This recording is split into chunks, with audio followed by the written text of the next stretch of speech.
Nako, napakaganda naman ang binitawang salita ni former Senator Antonio Trillanes.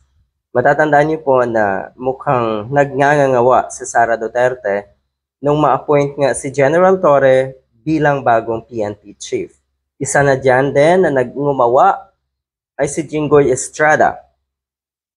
Arugante daw itong pulis na ito, arugante daw at hindi daw marunong or wala daw respeto yung mga katulad ni Torre.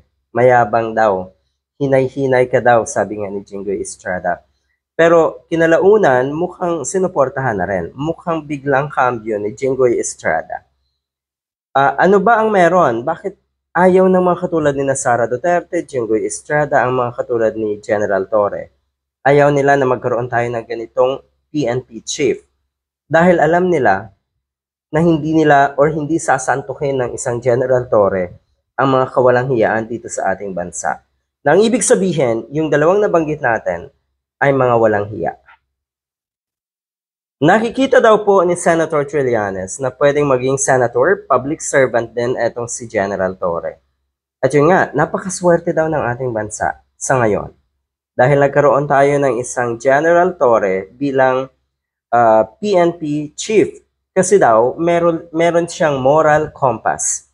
It's working properly. Alam niya yung tama na gawin. Alam niya yung duty niya sa kanyang bansa. May balls. Matapang to back it up. Bakit? Kasi tama siya eh. Kasi sinusunod niya yung mandato niya eh. Ginagawa niya yung trabaho niya. Do your job. Yun naman yun eh. Ano ba trabaho mo?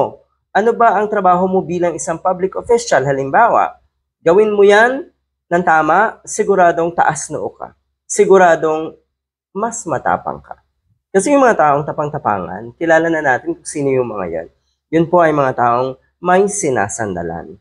You can imagine, if you have a PNP chief turned senator in the person of General Torre, you need to have a General Torre in public service. Ang ganda, no?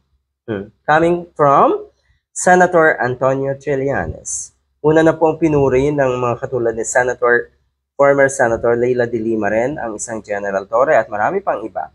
Pero yun nga, ang mga DDS, ang mga nasa paligid ni Digong ay siguradong galit na galit sa pagkakatalaga kay PNP Chief General Torre.